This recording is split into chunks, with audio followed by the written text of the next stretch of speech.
الحمد لله الذي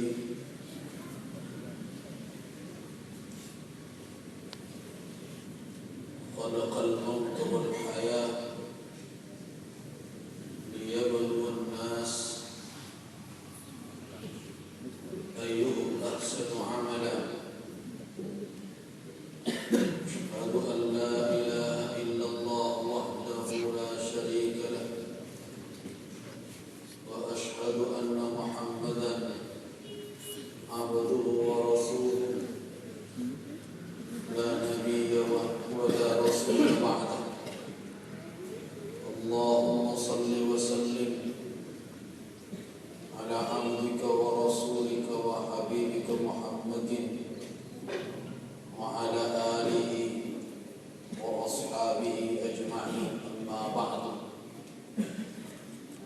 عباد الله، جماعة صلاة المغرب رحمكم الله. Alhamdulillah, pada malam ini kita masih bisa melanjutkan kajian kita tentang Sirah Nabawiyah, di mana pada pertemuan yang lalu kita sampai pada dialog yang terjadi antara Najasyi dengan Ja'far bin Abi Thalib radhiyallahu anhu. Pada kesempatan ini kita akan ambil beberapa pelajaran berharga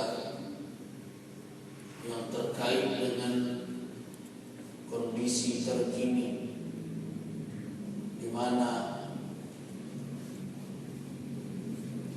daerah haram, khususnya haram Makkah, terjadi di dalamnya berbagai musibah yang terkadang tanpa ilmu sebagian orang menyimpulkan aneh-aneh saja. Mereka ada kadang yang mempertanyakan firman Allah Subhanahu wa taala dalam surah Al-Imran yang mengatakan wa man dakhalahu kana amina. Siapa yang masuk ke tanah haram aman. Ada pula orang yang ragu dengan ayat itu. Aman tu, bertambah dosa tu, dimati dolin mana tu. Ada pula yang berlagak punya ilmu gaib, tahu pula dia catatan dosa orang. Kok kerana orang Saudi banyak dosa. Sehingga negari dah jadi serupa itu. Berbagai macam tafsiran-tafsiran yang dikeluarkan oleh orang tanpa ilmu tentu, hanya berlandaskan kepada ilmu agak-agak, kiro-kiro. Nah, ilmu kiro-kiro itu ditambah pula dengan kurangnya takut dalam berbicara terkait persoalan agama. Jadilah semua orang merasa berhak menafsirkan peristiwa itu dari sisi akidah dan dari berbagai sisi lainnya. Nah, sekarang kita coba lihat bagaimana kondisi Makkah, masyarakat Makkah, penduduk Makkah yang diceritakan oleh Ja'far bin Abi Thalib kepada An-Najasyi, di mana An-Najasyi Raja Habasyah ketika dilobi atau dibujuk oleh Amr bin Al-As dan Abdullah bin Abi Rabi'ah agar mengusir para sahabat Rasul atau kaum muslimin yang berhijrah ke Habasyah pertama kali. Najasyi tidak memenuhi keinginan dari utusan Quraisy, malah respon atau tindakan Najasyi setelah mendengarkan pernyataan dari Amr bin al-As, malah mengatakan, coba datangkan kaum muslimin itu, orang itu kepada aku ingin berbicara dengannya. Nah, padahal yang sangat ditakutkan oleh Amr bin al-As dan Abdullah bin Abi Rabi'ah, utusan dari Quraisy, adalah Najasyi berbicara dengan kaum muslimin. Kenapa? Karena ia khawatir apabila Najasyi mendengarkan alasan dan peristiwa apa yang terjadi sebenarnya dari kaum muslimin, Amr bin al-As khawatir Najasyi akan terpengaruh. Nah, itulah watak orang yang membela kebatilan. Orang yang membela kebatilan tidak akan mau mendengarkan orang lain. Orang yang membela kebatilan tidak akan mau mendengarkan hujah orang lain, karena ia tahu apabila hujah itu keluar dari orang yang benar, maka posisinya akan terancam. Karena itu, pembela yang batil untuk mempertahankan kebatilannya biasanya terus menyerang orang yang berbuat benar, orang yang berada pada posisi yang benar, sehingga tidak bisa bicara, dibungkam namanya. Cobalah berbicara dengan orang yang mengandung kesesatan. Itulah dia yang mengecewa. Apa saja kita sampaikan, dia akan coba alihkan dan tidak akan pernah fokus kepada suatu persoalan.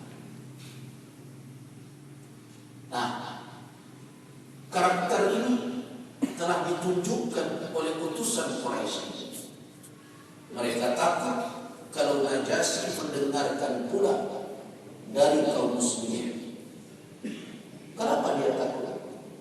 Kalau seandainya dia benar, silahkan ujilah hujah dengan hujah, timbanglah alasan dengan alasan. Toh Najasyi seorang raja, tidak mungkin seorang raja akan bodoh, tidak mempunyai timbangan.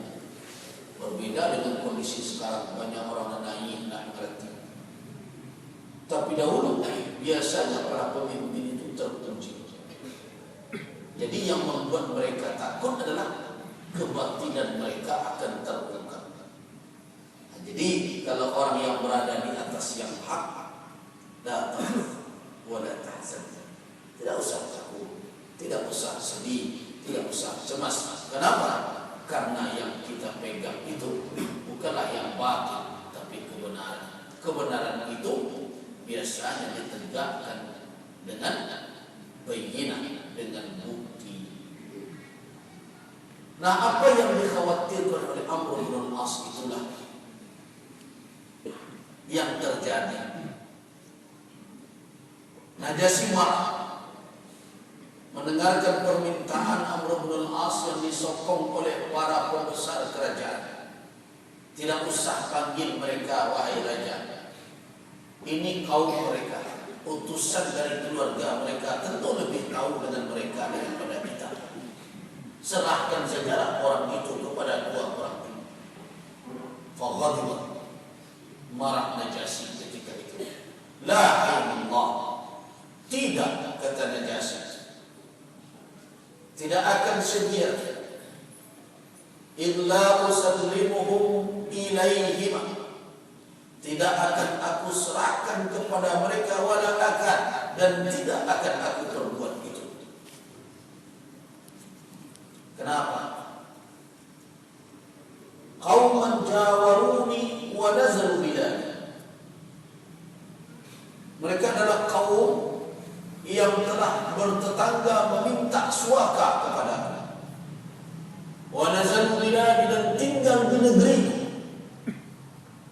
Wakhtaruni ala man siwaya, dan mereka pilih aku di antara para raja lain selain aku.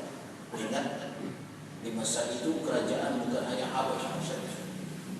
Ada kerajaan-kerajaan besar. Ada Romawi yang berpusat Romawi Timur di Konstantinopel atau Istanbul sekarang.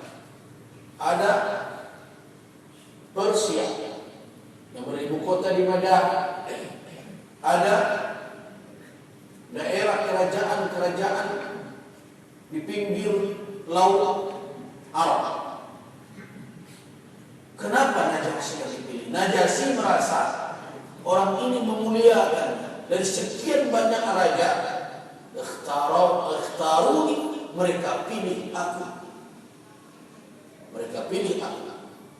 Nah, karena itu tidak akan aku serahkan sampai hatta ad'uhum wa as'aluhum, sampai aku panggil orang-orang itu dahulu dan aku akan tanya kepada mereka amma yaqulu hadza, apa yang dikatakan dua orang ini benarkah seperti itu. Ini sikap yang adil, yang tidak mau hanya mendengarkan sebelah pihak saja. Ini hari ini banyak orang ketika terjadi musibah di Mina, meninggal ratusan orang, dapat saja berita satu ini gara-gara pangeran Saudi. Padahal yang membuat berita itu orang Iran, orang Syiah. Dan pangeran itu tidak haji di Mahalun itu bosan. Nah, karena mendengar sepihak saja, dan mungkin memang ada rencana jahat orang-orang Syiah di Indonesia, kaum liberal yang bersatu, ingin menghancurkan umat Islam, ingin menyudutkan Saudi Arabia, dan juga ingin membuat tumbuhnya kebencian kalangan Ahlussunnah di Indonesia terhadap Saudi, yang sekarang mereka tuduh dengan Wahabi, Salafi Wahabi. Tampaknya keadilan jangankan di dalam bersikap, dalam kehidupan, keseimbangan menerima berita saja sudah hilang. Ini negara ini saya rasa memang sudah sangat kacau sekarang.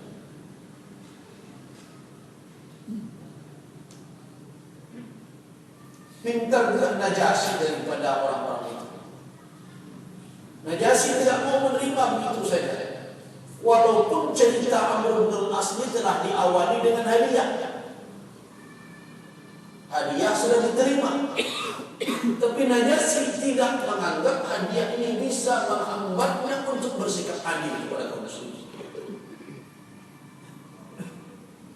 Nah, jadi ini yang saya ingatkan. Para pejabat, barangkali orang kebangkit jabatan, kau ajarkan mau kebaikan orang itu terdengkam pula mulut mengatakan yang apa. Kau nak mentang-mentang diangkat jadi kepala dinas, kecik komandan bangun sesedul. Mau salah, mau benar. Tidak ada ajaran seperti itu di dalam Islam. Mentang-mentang diberikan kesempatan, diberikan fasilitas, Terus kita tidak punya keberanian mengatakan yang salah itu salah, yang benar itu benar. Najasyi belum muslim ketika itu, kafir muslim. Disodorkan hadiah oleh Amr bin As dan Abdullah bin Abi Rabi'ah. Apakah hadiah yang telah diberikan itu menghambatkan, membungkamkan sehingga dia bersikap zalim kepada umat Islam? Tidak. Ketika diminta agar ia menyerahkan orang Islam yang berhijrah ke negerinya kepada dua utusan Quraisy tanpa bicara dengan umat Islam terlebih dahulu, marahnya, tidak akan aku lakukan itu. Tidak akan kuserahkan suatu kaum yang telah memilih aku di antara raja yang ada, menempati negeriku, meminta suaka di negeriku, aku serahkan tanpa memanggil mereka. Tidak. Itu baru tesuh patah rawa atau lakunya ada kuning. Nak lama disantan, kok enggak? Begitu mudah dan begitu rendah banyak harga diri orang. Bisa dibeli hanya dengan sedikit materi, bisa dibeli dengan posisi yang tidak begitu tinggi. Betapa banyak dulu aktivis-aktivis pacak mimbar dari heboh TV itu tonton itu. Lah dapat ini jadi komisaris jadi Tuhani yang bisa dulu. Walaupun dolar sampai oleh ribu itu. Kemana? Inilah kebenaran yang ditundukkan kepada apa? Kepada kepentingan. Nah itu yang tidak dimiliki oleh Najasyi. Dimalulah orang itu sebenarnya. Kalau masih mengaku muslim, malu mestinya dengan Najasyi yang Nasrani ketika itu bisa bersikap. Nah maka dipanggillah kaum muslimin ketika itu. Dan yang menjadi juru bicara umat Islam yang berhijrah ke Habasyah adalah Ja'far bin Abi Thalib. Ketika pesan itu sampai ke tengah kaum muslimin, apa kata umat Islam? Para sahabat satu sama lain, ma taqulu fi ar-rajuli idza apa yang akan engkau jawab nanti kepada Najasyi apabila datang? Apabila dia panggil kita, apa yang akan kita katakan? Orang kan cemas berhadapan dengan pembesar. Ini raja. Dia ingin tahu ada kawat kecil. Apa kata mereka? Naqulu wallahi ma 'allamana wa ma amarna bihi nabiyuna sallallahu alaihi wasallam. Ini terusan. Tidak mengada-ada. Kita akan katakan demi Allah, ma 'allamana wa ma amarna bihi nabiyuna. Akan kita katakan apa yang diajarkan oleh nabi kita, apa yang diperintahkan oleh nabi kita, dan yang lain. Itu saja. Terus gaib fi dzalika ma huwa gaib. Setelah kita katakan apa yang diajarkan oleh nabi kita kepada Najasyi, apa yang diperintahkan nabi kita kepada Najasyi, akan terjadi setelah itu tidak dilalui. Itu sibat keteguhan di atas yang hak. Jadi kita tidak menuntut yang hak ini baru kita pakai kalau orang mau mendengarkan yang urusan.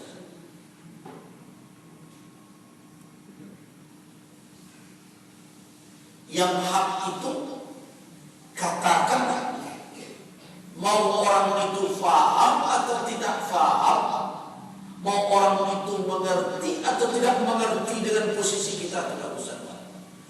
Kalau pendapat orang seluruhnya dan pandangan orang yang menjadi ukuran kebenaran, habis benar. Hati-hati. Kalau pandangan orang dan pendapat orang yang menjadi ukuran kebenaran, habis ukuran kebenaran. Tak ada yang benar.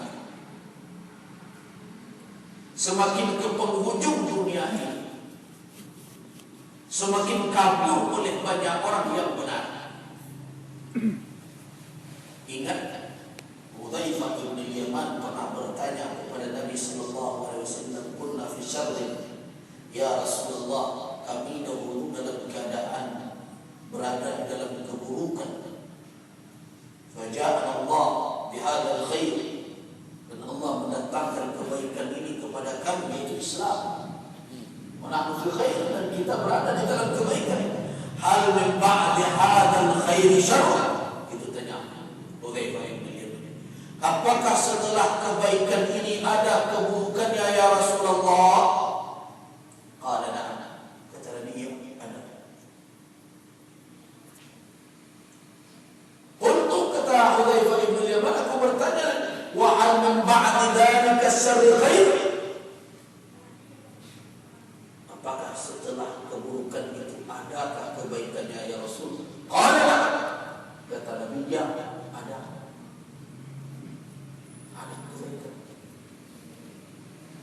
Wa fihi dakhal, kata Nabi. Namun kebaikannya ada asapnya. Tak sok di luar itu bulu-bulu. Dakhal mananya apa? Tidak terang bagi orang. Yang hak itu hak tanpa, yang batil itu batil. Kenapa? Karena ada para a'imah, para imam-imam, para pemimpin, orang-orang yang berkuasa. Mereka itu la ya'lamuna bihadith wa la yastamuna bisunnati. Mereka tidak mengamalkan ajaran Islam. Mereka yang membuat kabur kebenaran.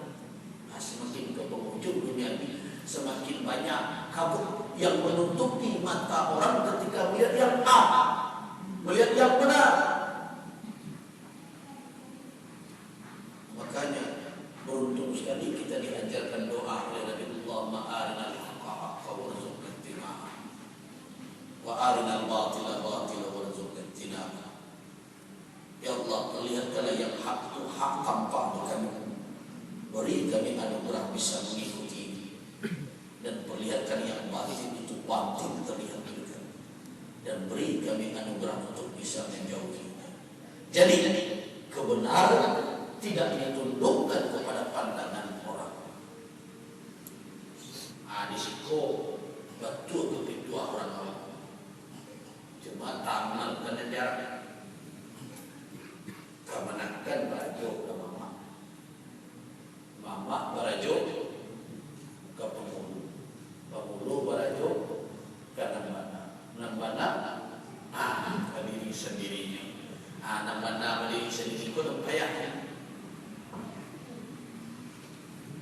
Kalau dia datang pusatku, ini nambana itu siapa macam? Nah, nambana begini. Yang benar itu tegak sendiri karena dia dikuatkan oleh Allah Subhanahu wa taala. Seorang mukmin harus sadar, bukan kebenaran yang butuh dirinya, tetapi dirinya yang butuh kebenaran. Atau hati-hati.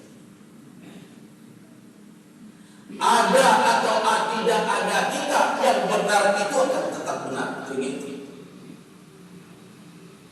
Ada atau tidak ada kita, yang benar itu tetap benar. Jadi jangan orang merasuk melihat saja berjuang. Ada doa dan kebenaran itu akan tegak. Kalau nak orang ini menegak kebenaran, di dalamnya Allah didatangkan kaum lain yang akan tegakkan. Jadi maknanya apa? Bukan yang hak yang butuh kita, tapi kita butuh dengan yang hak. Itu prinsip. Supaya hujan menjadi jumawa, kata orang, menjadi takabur, menjadi pede berkelebihan. Kalau tidak Allah, macam itu. Kita butuh kebenaran. Kenapa? Karena tanpa yang benar kita akan celaka, kita akan sengsara.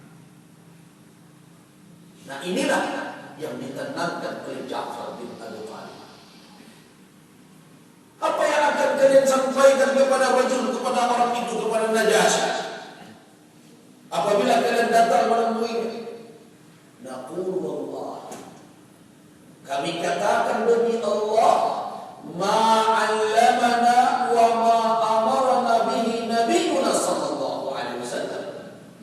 Apa yang diajarkan dan apa yang diperintahkan oleh Nabi kita sallallahu alaihi wasallam, setelah itu kain ba'da dzalika ma huwa kain, terserahlah apa yang akan terjadi setelah itu terjadilah.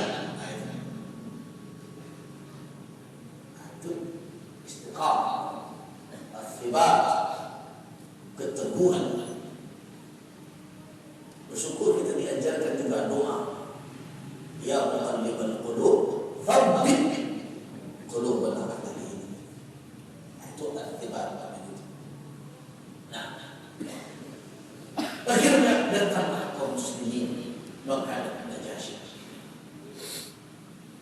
Setelah datang, ternyata bersama Najasyi telah ada para pembesar dan termasuk tokoh-tokoh agama mereka. Mereka malah telah membuka kitab mereka masing-masing. Tibalah para sahabat Rasul dipimpin oleh anak paman beliau Ja'far bin Abi Thalib.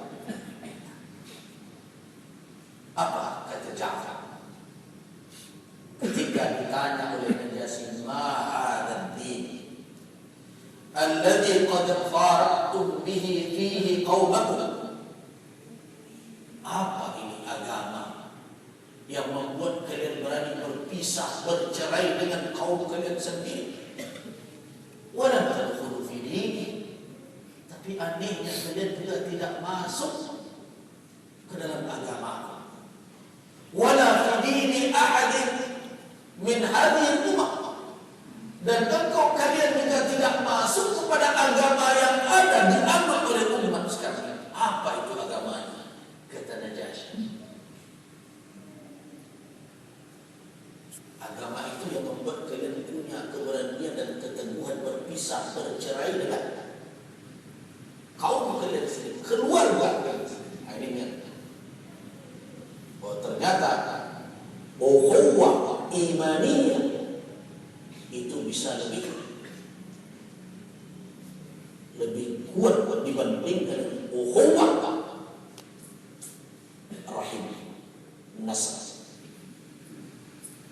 lebih kuat.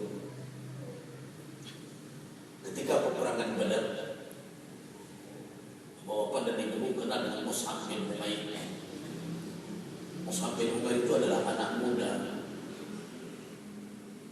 yang memeluk Islam dengan perjuangan yang berat, harus melepaskan berbagai fasilitas yang selama ini dimiliki. Hidupnya yang selama ini berlentik, penuh dengan kemewahan, dia tinggalkan ketika disuruh memilih oleh ibunya antara Muhammad atau fasilitas yang selama ini kau dapatkan dari itu.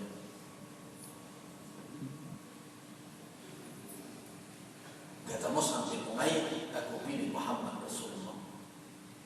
Bergantilah baju mewahnya dengan baju bertambang-tambang. Ketika peperangan Badar, apa yang terjadi? Mus'ab berada di barisan musuh.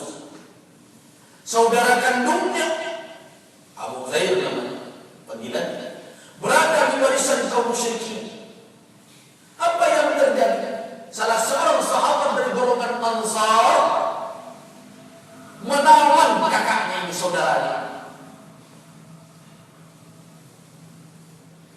Jadi sahabat Rasulullah dari golongan Ansar di dalam peperangan Badar itu menangkap, menawan saudara dari Mus'ab bin Umair. Setelah ditawan,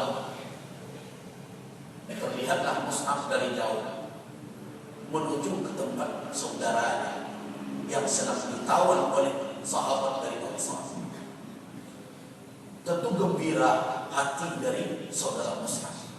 Itulah saudara saya. Dia ingin tahu keadaan saya. Dia akan melepaskan saya. Dia akan menolong saya. Dia akan meringankan saya. Itulah harapan-harapan yang berbunga-bunga saudara Mus'ab. Tapi apa yang terjadi ketika Mus'ab sampai di dekat kawannya orang Ansar?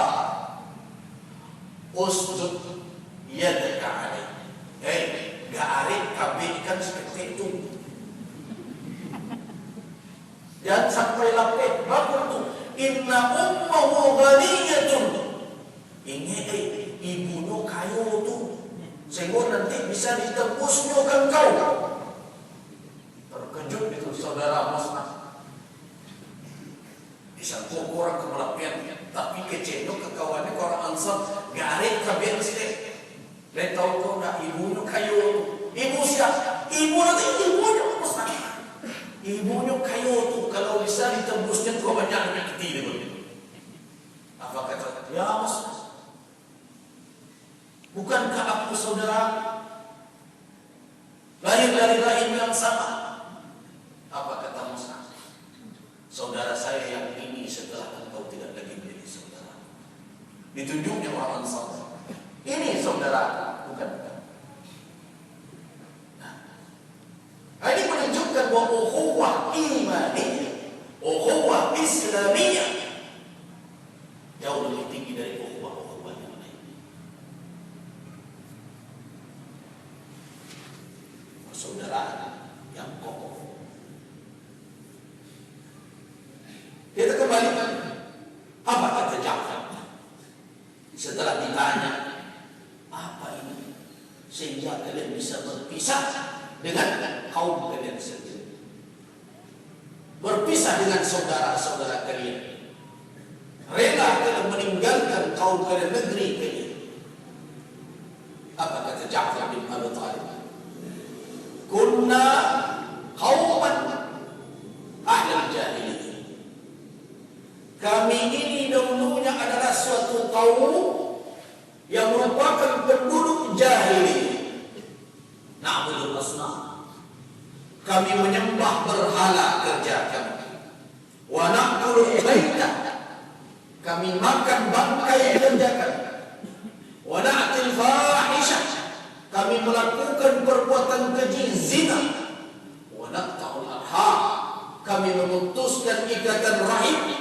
Wa nusi'ul jiwar. Kami mengganggu, menyusahkan tetangga. Wa ya'kulul qawiyyu minna dha'if. Yang kuat di kalangan kami akan memakan yang lemah. Fakunna anada. Begitulah keadaan kami. Nah, saya mau tanya terkait dengan banyak orang sekarang menyaksikan wa man dakhalahu kana aminah. Siapa yang masuk ke dalamnya amanlah dia. Banyak jatuh keren. Bama kok mati orang ratusan, dulu ribuan. Nah, pertanyaan seperti itu nupunta sesurang jawab. Nak ditanyakan dulu ke ulama, apa makna man dakhalahu kana? Inna awwala baiti wudi'a lin-nasi alladhi bi Bakkah mubarakah. Sesungguhnya negeri pertama, rumah ibadah pertama yang dibangun untuk menyembah Allah Subhanahu wa taala adalah di negeri Makkah yang penuh berkah. Bakkah mubarakah. Bakkah itu juga dikatakan oleh Allah sebagai untuk apa gunanya? Wa hudan lil alamin. Sebagai petunjuk bagi seluruh alam. Kemudian fihi ayatun bayyinat maqam Ibrahim. Wa man dakhalahu kana amin. Siapa yang memasuki tanah haram itu aman. Apa makna aman di situ? Supaya jangan mudah saja kita memakaikan ayat ini hanya dengan membaca terjemahannya. Berarti ayat betul, betul aman ya. Atau menyalahkan orang lain, orang maka harus introspeksi diri. Kalau itu banyak dosa, berbagai macam. Apa pandangan ulama tafsir? Apakah makna man dakhalahu kana amina bahwa Makkah itu tidak akan terjadi hal-hal yang tidak disenangi? Tidak ada itu.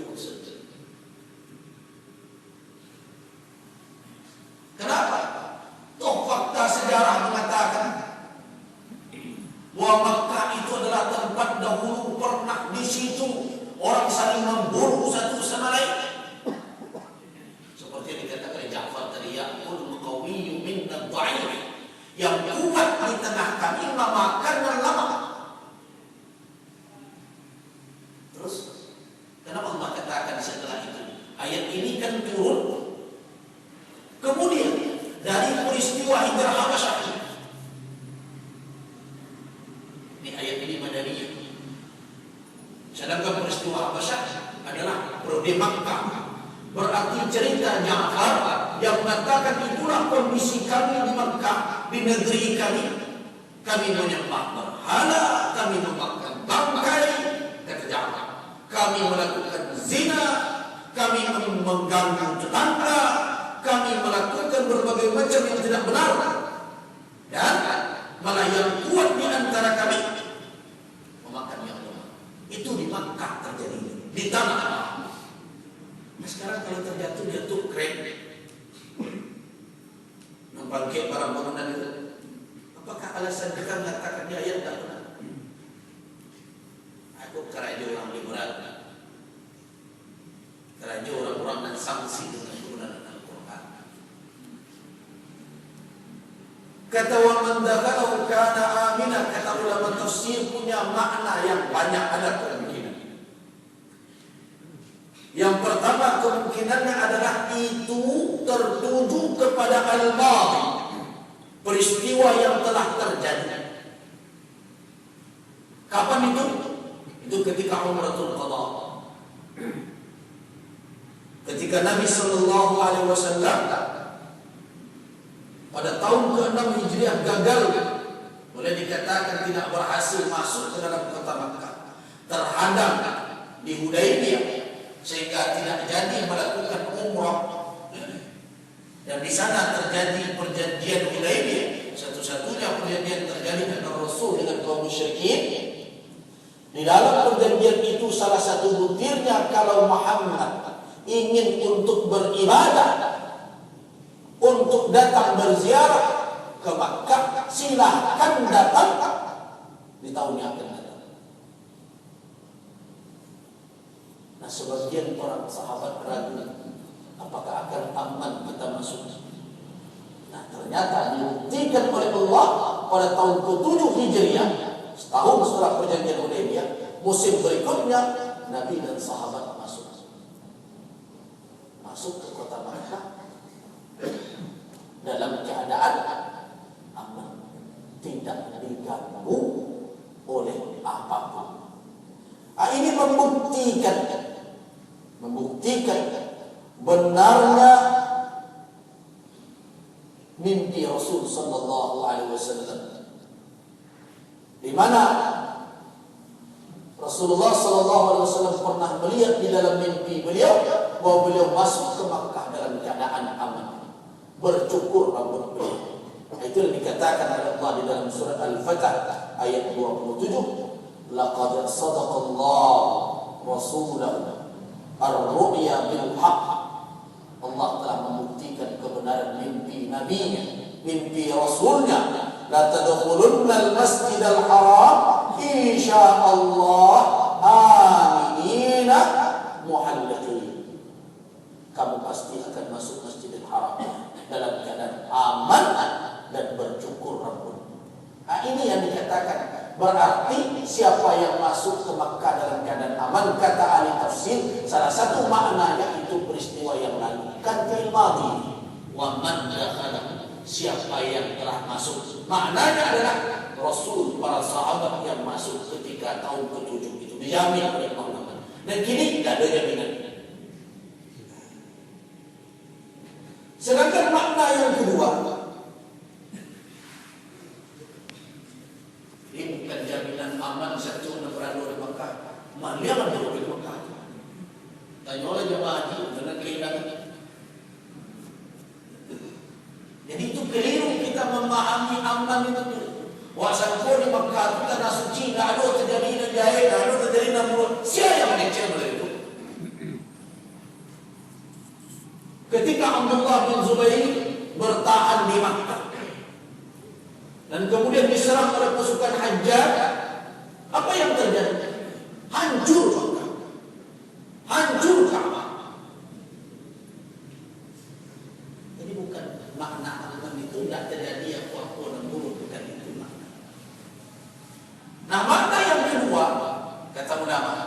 itu adalah khabar tapi bermakna amar, insya Allah.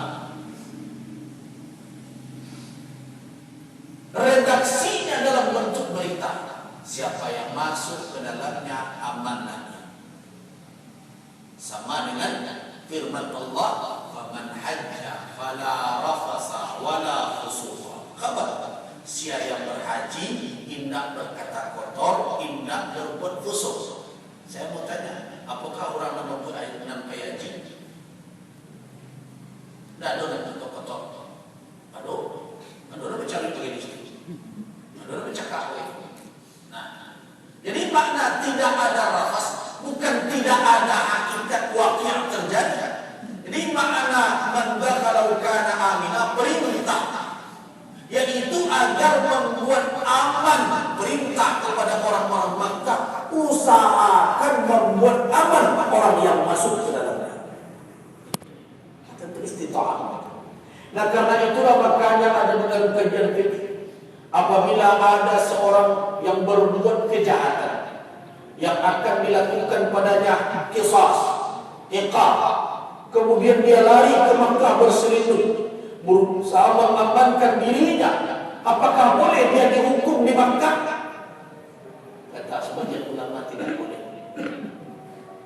Dia harus, kalau dia membunuh orang di luar dari ke Makkah, dia tidak boleh dibunuh, tapi harus diusahakan keluar dulu dari Makkah. Di Makkah aja dilakukan pembunuhan. Itu makna. Berarti perintah agar kita yang ada di dalam, agar masyarakat yang ada di Makkah, agar pemerintah di Saudi berusaha membuat aman.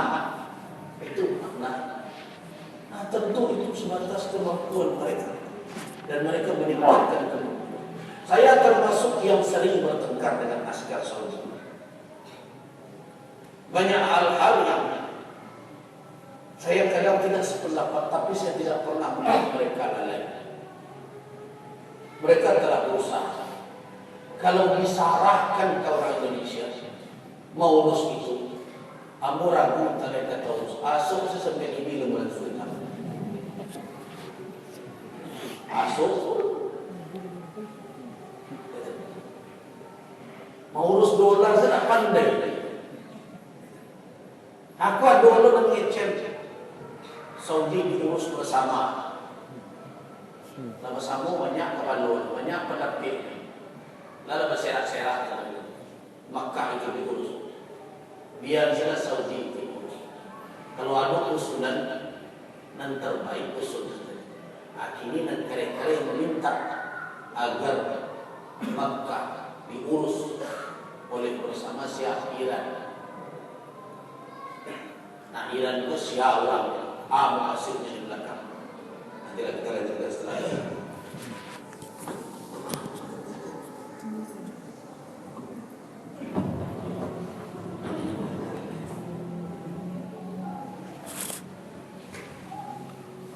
Kembali kita kepada Makkah. Jadi makna aman bukan berarti menafikan terjadinya hal yang buruk di Makkah. Karena fakta bahkan sebelum turunnya firman Allah, "Wa man dakhalahu kana aminan," Makkah itu pernah dan berulang kali terjadi hal-hal yang buruk yang menyimpang dari kebenaran yang diturunkan oleh Allah kepada para rasul dan para nabi. Musibah berbagai macam. Nah, fakta sejarah sepanjang umat Islam berada di sana, berulang kali Makkah itu mendapatkan musibah, tergenang banjir, terjadi berbagai peristiwa. Jadi apa yang terjadi kemarin ini, jatuhnya kren, terjadi musibah.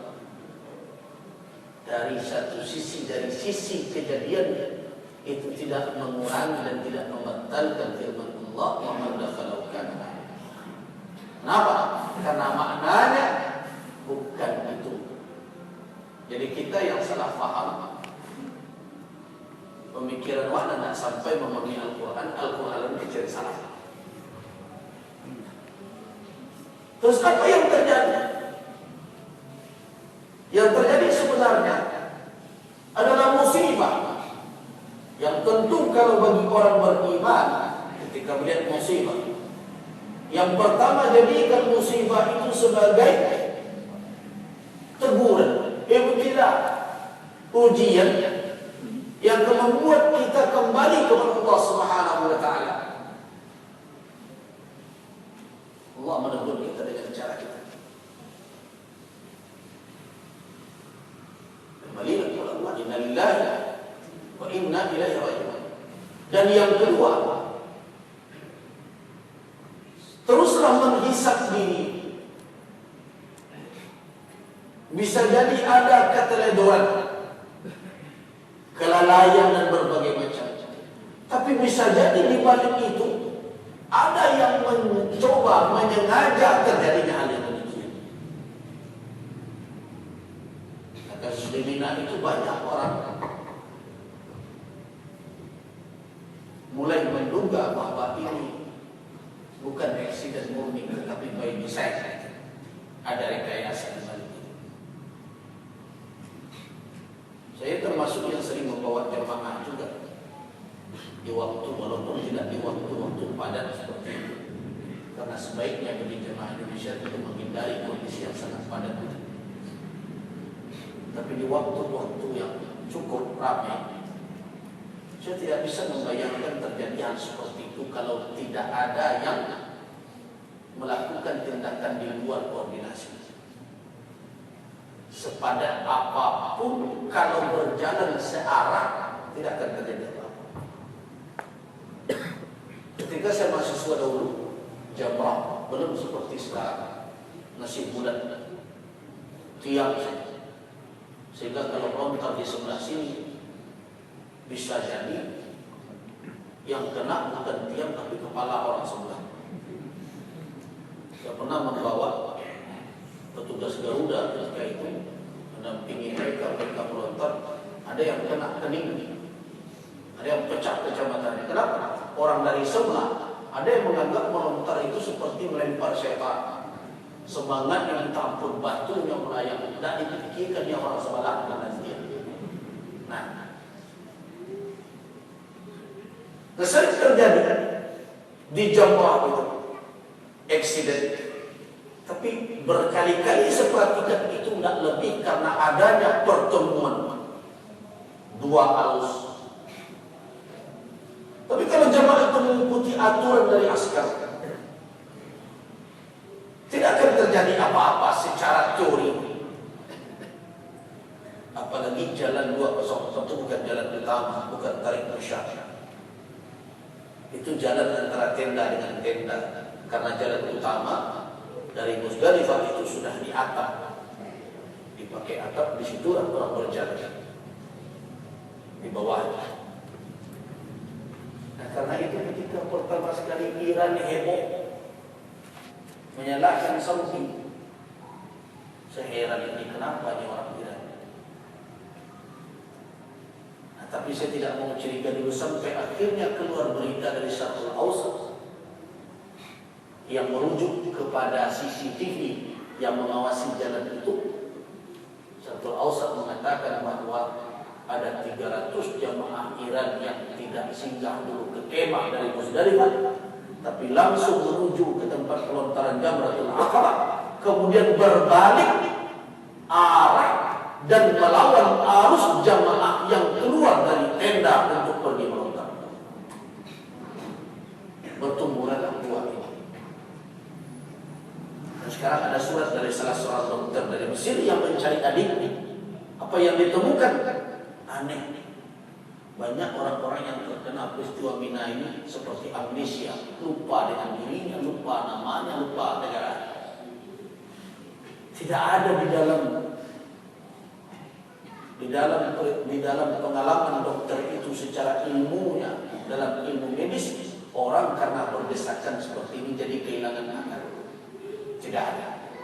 Karena itu yang minta Raja Salman, dia tulis surat terbuka agar Raja Salman mencoba melihat mengotopsi jenazah yang telah meninggal, jangan-jangan ada gas atau apa yang disebarkan di tengah, makanya terjadi hal yang seperti itu. Jadi akhirnya benar kalau kita sekarang berasumsi kuat kebenaran, Iran bermain belakang. Karena Iran semenjak dahulu berusaha ingin merebut Makkah. Ingat sejarah bahwa Qaramita yang berasal dari Persia itu pernah membunuh ratusan ribu jamaah haji di Saudi Arabia. Ratusan ribu. Mereka bunuh, mereka rampas Hajar Aswad. Ini jangan lupa Bapak. Karena itu kalau sekarang Iran macam-macam, saatnya Ahlussunnah untuk tegak membela Saudi Arabia. Terlepas kita Indonesia itu Saudi. Ratusan ribu di dalam sejarah Islam. Orang Iran, kelompok Qaramita itu datang ke Makkah melakukan pembunuhan sadis dan merampas Hajar Aswad.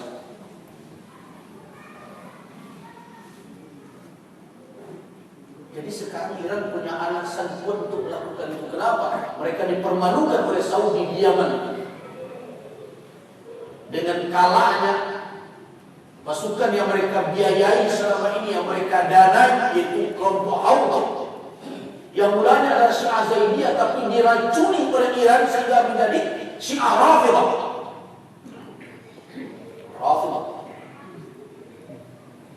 Nah, itu mulai yang masuk sekarang ke Indonesia dan diterima oleh orang Indonesia sebagian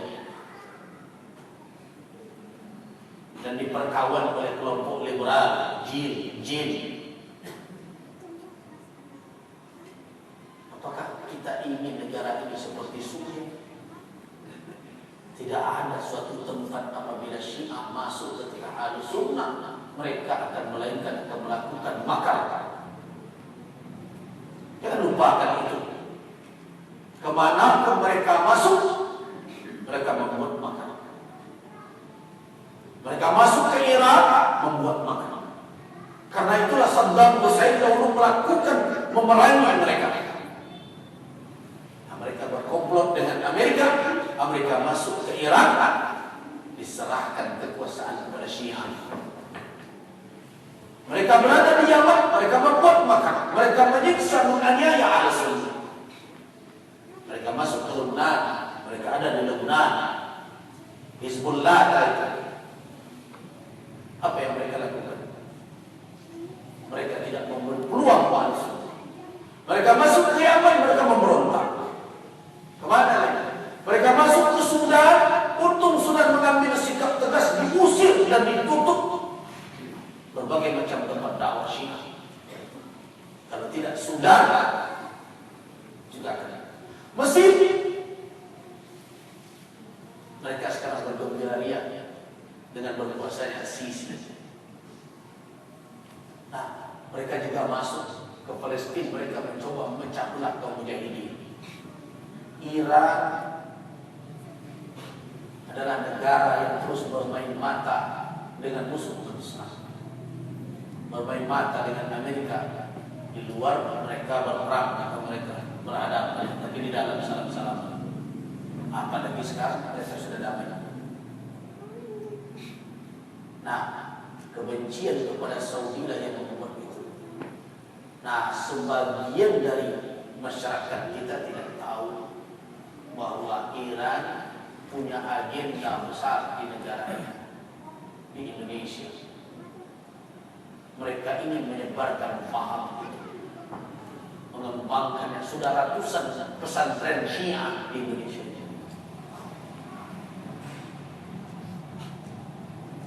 Nah, mereka dibalik itu. Jadi ini adalah ibtilah. Maka itu tidak steril dari hal seperti itu. Kalau kita tidak mengamalkan perintah Allah agar mengamankan mereka. Jadi maka kata ulama, "Wa man dakhalahu kana aminan." Itu adalah perintah. Amankan mereka. Amankan orang yang ada di Makkah.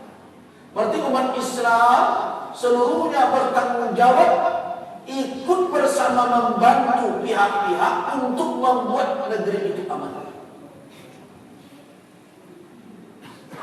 Tafsir yang ketiga kata ulama, amannya ada. Di masa lalu dia aman, diamankan oleh Allah. Abraha tidak bisa masuk. Dan di masa yang akan datang di akhir zaman, diamankan pula oleh Allah.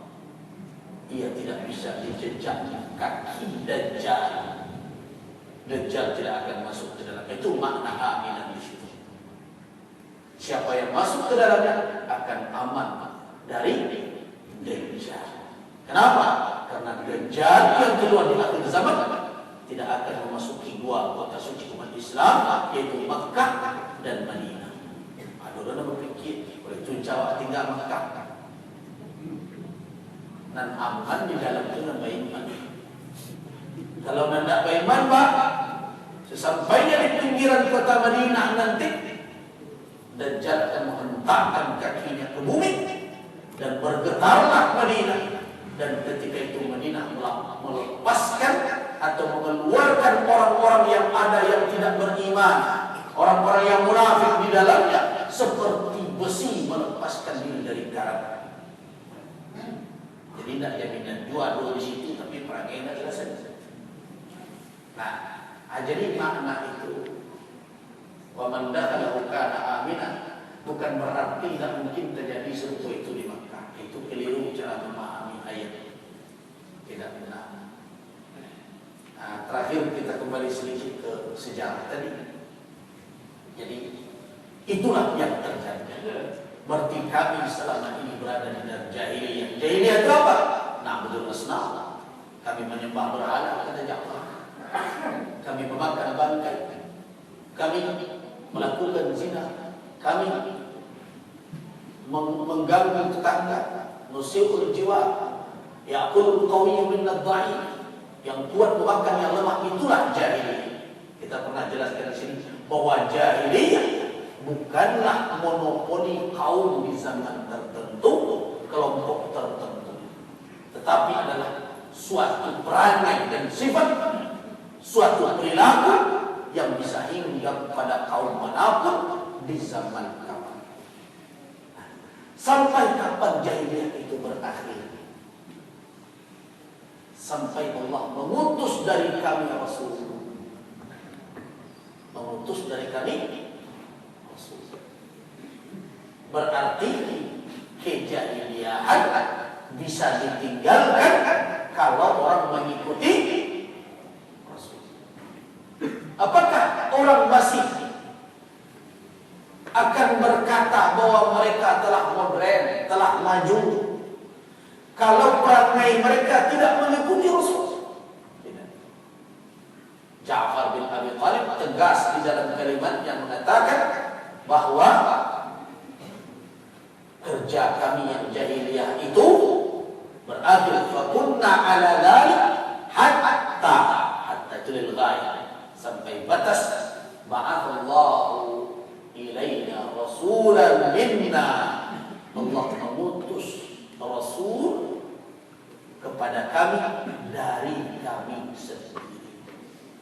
Nah, jadi dalam kalimat itu sudah ada diplomasi sedikit di sini. Kenapa? Yo, kaum kami yang menyuruh kami pulang balik, tapi tahu tak Rasul yang meminta kami untuk taibah dan menyelamatkan kami dari jahiliyah juga dari kami itu. Itulah berimbang. Amr bin Al-As, Abdullah bin Abi Rabi'ah menyuruh pulang karena perintah kaum.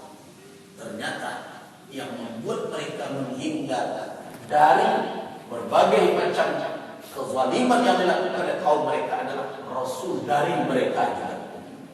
Jadi berimbang alasan. Kita cukupkan sampai di sini. InsyaAllah kita lanjutkan pada pertemuan yang akan datang. Banyak maaf.